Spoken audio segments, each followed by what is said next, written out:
Loh, dari kecil sampai besar ini banyak salah sama Pak. Mau minta maaf ya Pak ya. Ya, dari salah dosa dari kecil sampai besar ini Pak ya. Ada yang salah ngomong, salah ini Pak. Maaf ya Pak ya.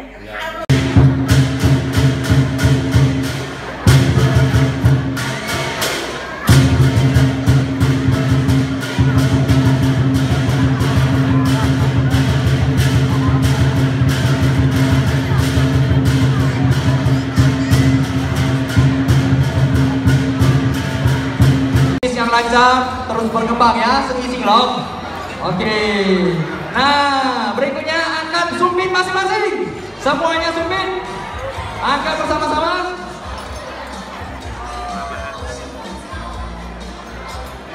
Oke.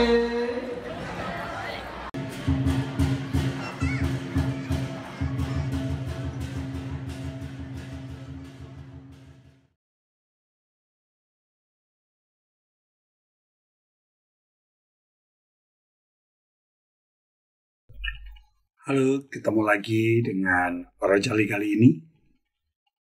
Hari ini cukup istimewa karena buat sebagian teman-teman, saudara-saudara kita sedang merayakan sebuah tahun baru yang merupakan tahun penuh harapan, yaitu tahun baru Cina.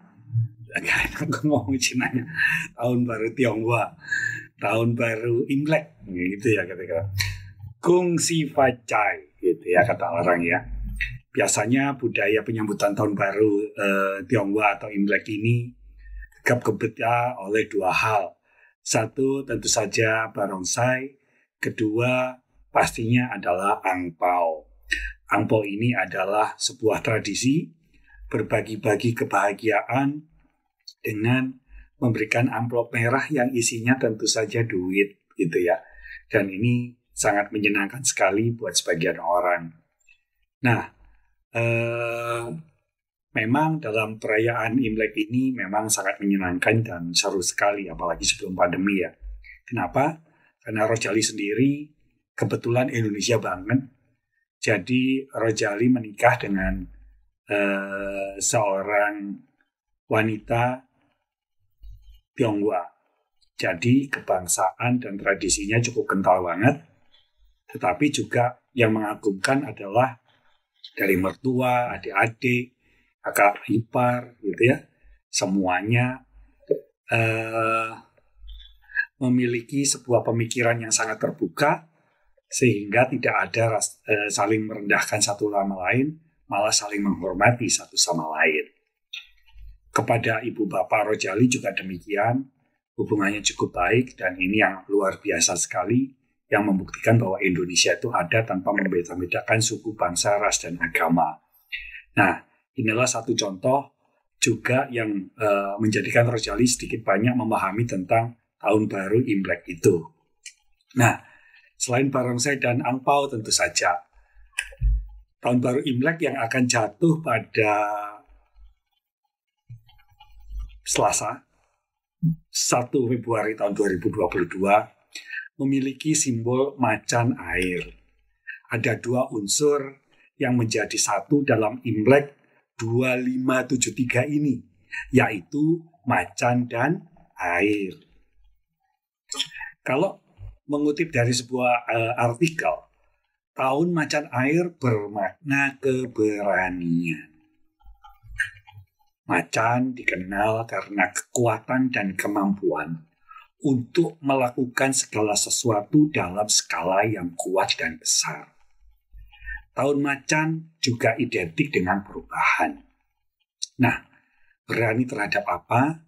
Berani untuk menghadapi kenyataan dalam kehidupan ini, bahwa kehidupan kita sedang dalam satu perubahan yang luar biasa sekali.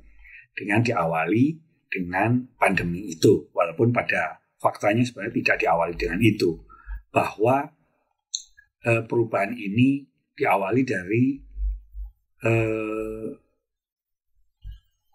revolusi industri dahulu kala ya, ketika diketemukannya mesin uap dan sebagainya. Nah, oke lah. Kalau macan adalah sumber kekuatan atau simbol kekuatan untuk menaklukkan segala sesuatu yang besar, maka ada juga unsur air.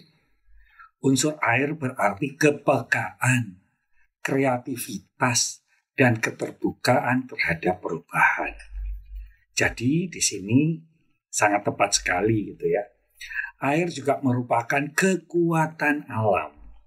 Kekuatan alam yang sangat dahsyat sekali. Mampu mengalahkan api.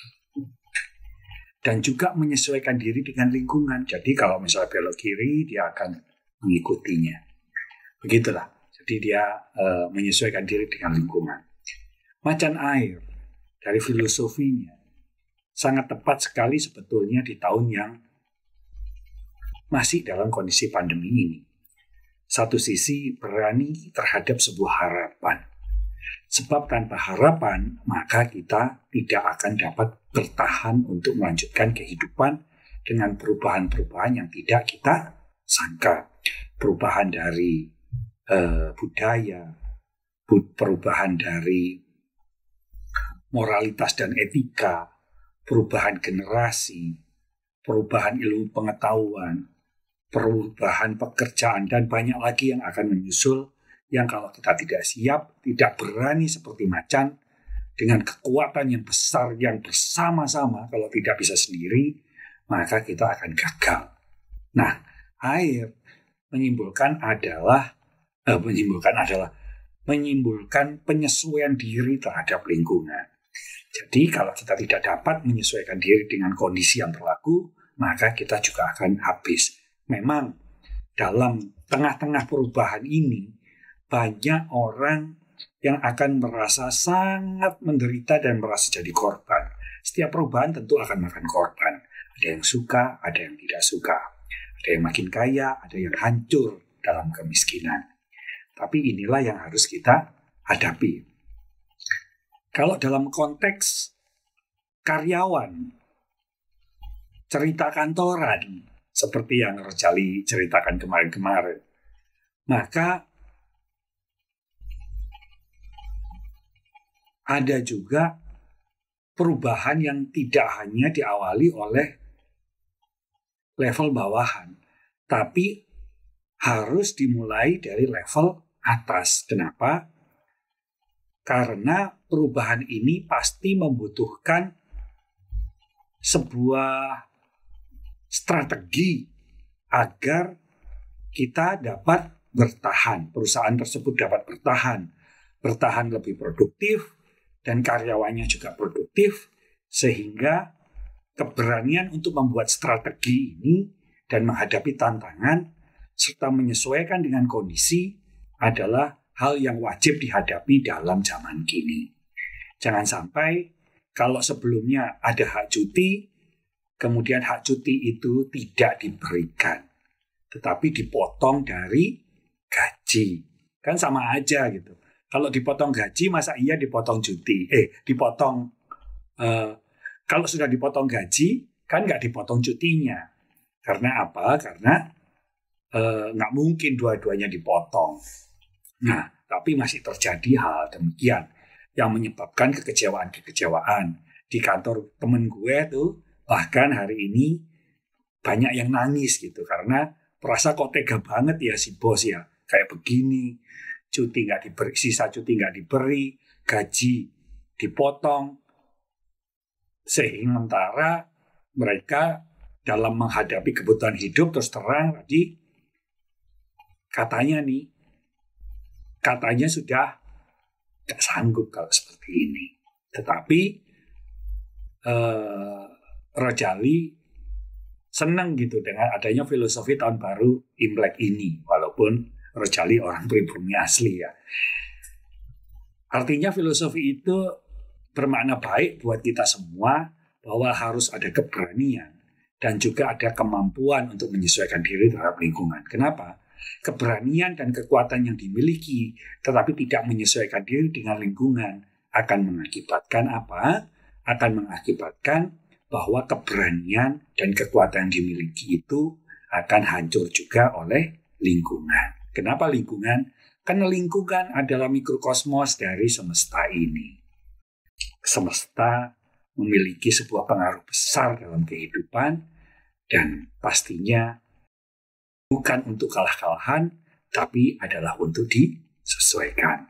Nah, oleh karena itu ada hal-hal mendatang yang memang wajib kita sadari, wajib kita persiapkan ketika kita menghadapi itu, yaitu apa? Satu perubahan besar di bidang nomor satu pasti ekonomi.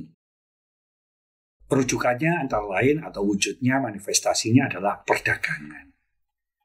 Kenapa? Tadi dikatakan bahwa kalau perusahaan tersebut produktif, maka produknya atau jasa yang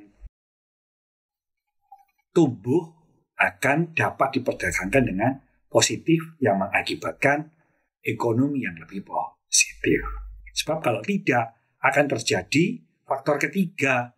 Jadi tadi agak ekonomi, rujukannya ke perdagangan. Yang ketiga pasti ada perang. Bisa perang dagang, perang kekuasaan, bahkan bisa jadi perang fisik. Tanda-tandanya banyak nih ya. Ukraina mulai diincar sama Rusia untuk diperangi.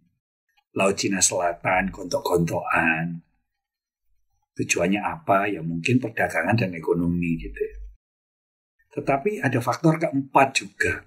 Faktor keempat ini apa? Kalau tadi adalah ekonomi, kemudian rujukannya adalah keperdagangan, mekanismenya ya. Dan kemudian wujudnya adalah bisa terjadi perang. Dan tentu saja sebenarnya ini yang melingkari dari ketiga hal itu. Yang namanya moralitas. Perubahan-perubahan ini apakah sedang menuju ke arah yang baik atau menuju ke yang lebih buruk? Kita belum tahu. Kenapa? Karena ini adalah zaman ketidakpastian. Tidak ada yang dapat dan memastikan kapan selesainya, kapan tumbuh kembali. Oleh karena itu yang dibutuhkan oleh kita adalah pengetahuan. Pengetahuan untuk apa?